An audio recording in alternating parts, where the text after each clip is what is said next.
You know Peter Pan, the magical boy who never grows up, the flight to Neverland, the battle with Captain Hook. For over a century, we have celebrated it as the ultimate childhood fantasy. But what if J.M. Barrie never intended Peter Pan to be aspirational? When you examine Barrie's original 1911 novel, when you trace the personal tragedy that birthed this character, and when you look at what Barrie himself said about his creation in his private notes discovered after his death, including the chilling lines, "I have been dead since I was a boy," and the claim that Peter has no soul, a pattern emerges that will make you never look at this story the same way again. Peter Pan was not written as a hero, he was written as a warning. And the entity he was warning us about has been hiding in plain sight, visiting children's windows for over 100 years. There is a principle in demonology that most people do not understand. Malevolent entities do not appear randomly. They are drawn to specific conditions: profound grief, psychological trauma, the desperate desire to undo death. These create spiritual vulnerability, a crack in a person's defenses that allows something to slip inside. In 1867, in a cold Scottish cottage, 6-year-old James Matthew Barrie became the perfect target when his 13-year-old brother David died in a skating accident. But it was not the death that opened the door. It was what his mother did afterward. Margaret Ogilvy did not just mourn her dead son, she preserved him. David's bedroom remained frozen exactly as it was. She would sit in that room for hours, speaking to empty air as if David could hear her. This was not remembrance, this was summoning. Her surviving son James watched it all. He saw his mother obsessed with a boy, frozen in eternal childhood. Like any child desperate for love, James made a decision that would haunt him forever. He decided to become David. He dressed in his dead brother's clothes. He taught himself to whistle exactly like David. He mimicked every mannerism. He was 6-year-old, performing an impersonation of a corpse, and his mother encouraged it. She called him by David's name. She spoke to him as if he were David. She was using her living son as a vessel for her dead one. Folklorists who study European grief rituals recognize what Margaret was doing. It mirrors exactly the structure of Victorian spiritualist seances. A medium enters a trance, offering their body as a channel for the deceased. The living person becomes the vessel, the door opens, something comes through. Margaret was conducting a seance without realizing it, and James, desperate for his mother's love, was offering himself as the medium. He was calling out to the dead, saying, "Use me, come through me, take my body." In demonology, this is called an invitation, and it is the most dangerous thing a human can do. Decades later, when Barrie was an adult, he wrote in his personal journal about those years after David's death. The entries are preserved in the Bynec Library at Yale, and they describe something that goes far beyond ordinary grief. He wrote that during that time, he felt like he was watching himself from outside his body. He was not James anymore, but he also was not David. He existed in a space between life and death, unable to move forward, frozen. And then he wrote something that should make anyone's blood run cold. He wrote, "I have been dead since I was a boy." Not that he felt dead, that he had been dead. Past tense, as if something had actually died in that room and something else had taken its place. Jump forward to 1928, long after Peter Pan had become a worldwide phenomenon. Barrie wrote something in his private notes that his estate tried to suppress for years.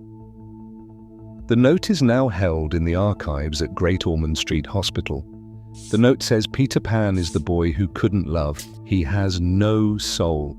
Think about what that means.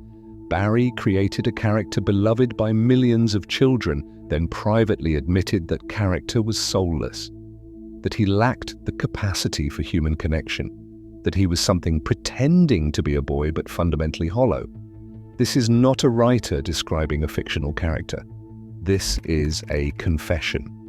Barrie was writing about something he knew intimately, something he had experienced, something that had been living inside him since childhood. Let's look at how Peter Pan actually operates in the original text, because this is where the entity's true nature becomes impossible to deny. In Barrie's novel from 1911, Peter does not just appear at the Darling nursery one random night. The text explicitly states he had been coming to that window for months. He had been visiting the night nursery for some time. This is predatory surveillance. He had been watching these children sleep, learning their routines, studying when the parents leave, waiting for the moment when the protectors are gone and the children are most vulnerable. On an earlier visit, Mrs. Darling discovers him in the nursery and screams. She slams the window shut in terror, and the window severs Peter's shadow. Disney made this seem cute, with Peter losing his shadow and coming back for it. But Barrie is describing something different. A shadow is not a physical thing you can cut off.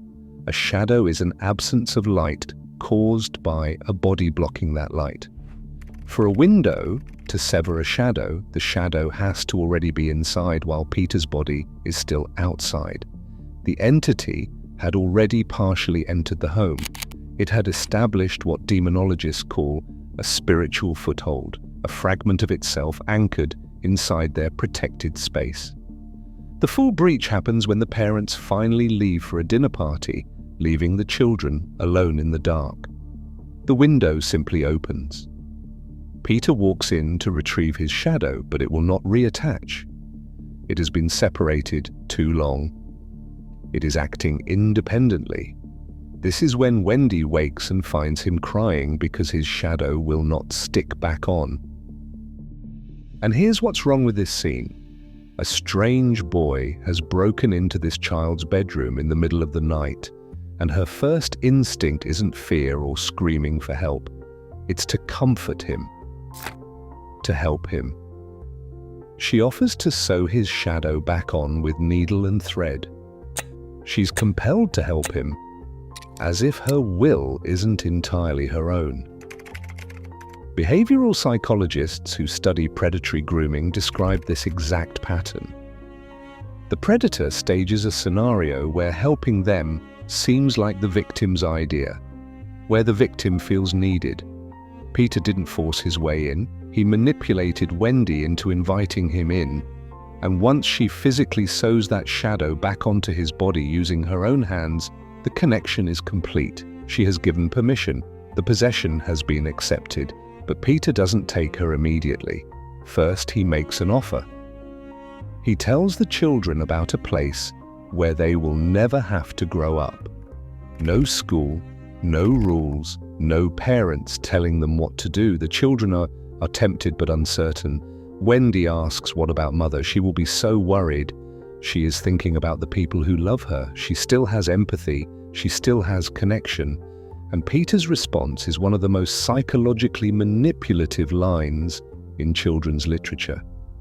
He says, "That is the best part. You can come back when you grow up, and she will still be there, or you will be gone so long she will forget you entirely, and then you will be free." Analyze that statement. He is not promising adventure. He is promising consequence-free abandonment. He is telling Wendy she can break her mother's heart, and either she will be forgiven or she will be forgotten. Either way, Wendy will not have to feel guilty. He is offering to erase her entire history, to sever every emotional connection that makes her human. Because that is what this entity does. It isolates. It severs. It makes you forget who you were. Wendy asks if she can bring her teddy bear, not for herself, but for her mother, so her mother will know she was thinking of her. It is a desperate attempt to maintain connection. And Peter tosses it aside. He tells her she will not need it in Neverland. He is systematically destroying every anchor to her former life. The children agree to go. They take his hand, and the journey to Neverland begins. In every film, this takes seconds, pixie dust, a quick flight through stars, and they arrive. But Barrie's novel describes something very different. The flight takes days. The text says the children become desperately hungry, desperately thirsty, desperately tired. They are suffering. Their bodies are breaking down from exhaustion and starvation. And Peter, he does not notice. The book explicitly states he does not understand their need for food or sleep. At one point, he abandons them mid-flight to chase a bird, leaving 3 exhausted children floating miles above the ocean while he plays. This is not how a human child behaves. Children understand hunger. They understand fear. They understand when others are suffering. This is the behavior of something that does not eat, does not sleep, does not feel pain. Something that is wearing the shape of a boy, but operates on entirely different principles. When they finally reach Neverland, the fantasy collapses. The lost boys live in an underground burrow like animals. They are dirty, dressed in skins, and barely verbal. They have forgotten how to be human. The moment Wendy arrives, these boys surround her with a desperate question. "Are you our mother?" They do not remember what a mother is. They only know they are missing something Peter can never give. Peter does not use their real names. He calls them tootles, nibs, slightly, labels, not names. He does not see individuals. He sees interchangeable parts, objects, things to be used. And here is where Barrie reveals exactly what Peter is doing to these children. The lost boys are human. They age, slowly perhaps, but they age nonetheless. Their voices deepen.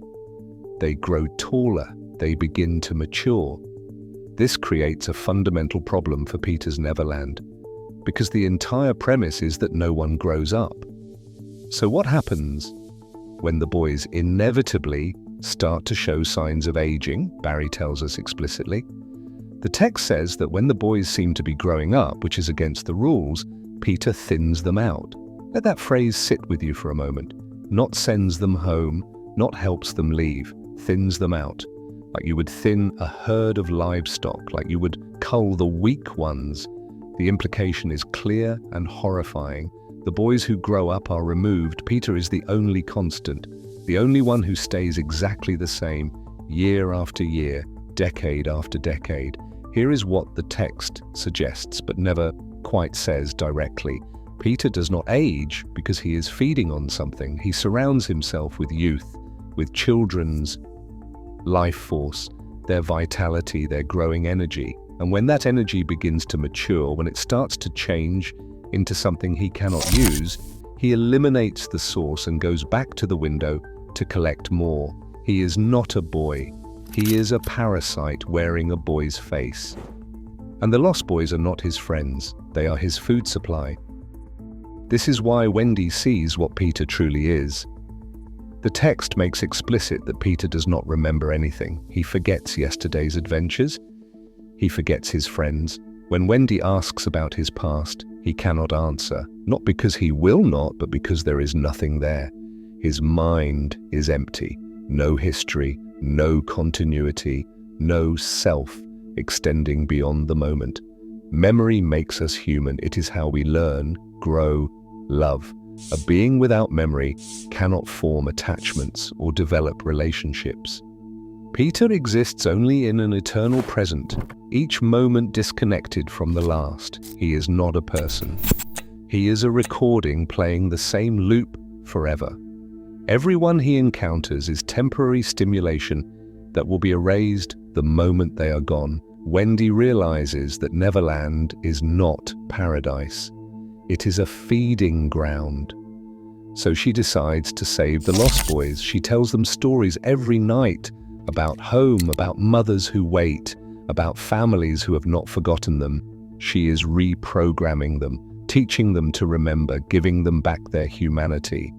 And when she announces they are leaving, Peter tells her, "Fine, go." But he is keeping the Lost Boys. They belong to him. Wendy makes one final attempt to save him. She tells Peter to come with them, that her mother will adopt him, that he can have a real family, that he can grow up. She is offering him a soul, the chance to become human, to be real. And Peter's response reveals everything. He says he would rather die than grow up. He is not choosing eternal youth, he is choosing eternal emptiness. He cannot grow up because growth requires change, and change requires a self that persists through time. Peter has no self. He is just a shape that something else wears. Wendy escapes with the Lost Boys. They return to London, are adopted, grow up, become real people.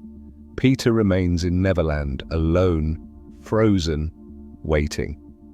Barrie added an epilogue that turns this into genuine horror. Years pass, decades pass. Wendy grows old, she marries, and she has a daughter named Jane. One night, the window opens, Peter returns, unchanged, same clothes, same weapons, the same empty smile. He does not recognize Wendy. He sees an old woman and asks where Wendy is. When she tells him she is Wendy, he is disgusted. "You promised you would not grow up," he says, as if she had broken a contract. Then Peter sees Jane, young, fresh, innocent. Without hesitation, he asks Jane to come to Neverland. He is starting the cycle again. Wendy is worthless now, but her daughter is fresh vitality, another child for the collection.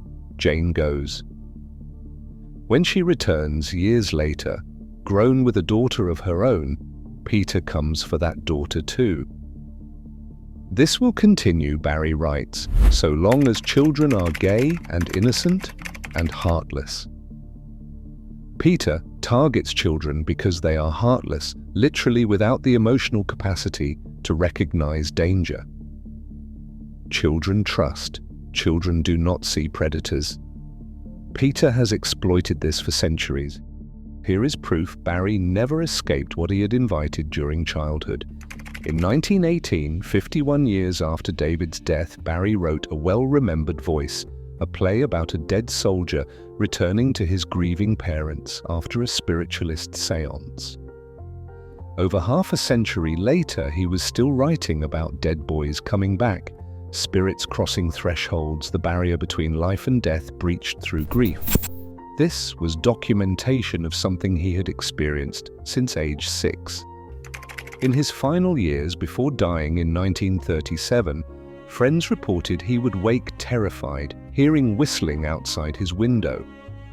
He told his caretaker he had made a terrible mistake, that he had written something into existence he could not control, that Peter was real. After his death, his estate tried destroying certain documents. Most succeeded, but some survived. In one letter written months before he died, Barrie confessed he had thought he was writing about David. He had thought he was bringing his brother back. But he was not calling to David, he was calling to something else, something that wears the face of a child but has been alive for a very, very long time. And it answered him. That is testimony. Barrie made contact with something ancient that knew how to wear a boy's shape. When a grief-stricken 6-year-old performed an unintentional summoning by trying to become his dead brother, this entity found its way in. It lived inside Barrie, fed on his trauma. And when he wrote Peter Pan, he was not creating fiction. He was describing the thing that possessed him. He was trying to warn us. There is a reason Peter Pan has endured for over a century. A reason it has been adapted and reimagined and retold countless times. It is not because it is a beautiful fantasy, it is because it is a perfect warning manual. Barrie did not write a fairy tale, he wrote a field guide for recognizing a specific type of predator, one that does not announce itself as dangerous, one that offers everything you want, one that makes you choose to go with it, one that specifically targets children because children lack the experience to see what is actually happening. And here is the truly disturbing part. The entity does not just exist in the original story. It exists in the story's transmission. Every time a parent reads Peter Pan to their child at bedtime, they are repeating the words. Every time a child watches the movie and wishes they could fly to Neverland, they are opening themselves to the suggestion. Every time someone says they wish they could stay young forever, they are echoing the invitation. The story itself functions as a summoning ritual. With each retelling, with each new generation of children who hear about the boy who never grows up, the entity reaches further. Barrie tried to warn us. He told us Peter could not love. He told us Peter had no soul. He told us Peter thins out the children when they grow up, feeding on their youth for his immortality. He told us Peter returns generation after generation, collecting children who never come home. He gave us every warning sign, and we turned it into a beloved children's classic. So the next time you see Peter Pan, do not look at the pixie dust. Look at the shadow. Look at the boy watching from outside the window, waiting for you to invite him in. Because Barrie spent his life trying to tell us what Peter is. We thought he was writing fantasy, but he was giving testimony. And the thing he testified about is still out there, still watching, still waiting at windows, still offering the same deal. You will never grow up. You will never change. All you have to do is take its hand and fly away from everyone who loves you. All you have to do is forget your name. And children are still saying yes. Still opening their windows, still believing the shadow is a friend. Still learning too late that Peter Pan does not save lost children. He creates them. And once you are lost in Neverland, you do not come home. You are just another name Peter forgets, another child thinned from the herd, another shadow that never makes it back. Peter Pan is not the hero. He is the monster. He has been hiding in plain sight for over 100 years. If you have made it this far, you now know the chilling truth. Peter Pan is not a hero. He is the warning we ignored. Hit that subscribe button and turn on notifications so you never miss the dark secrets hiding in history's most innocent stories. What cursed classic should we expose next? Drop it in the comments below.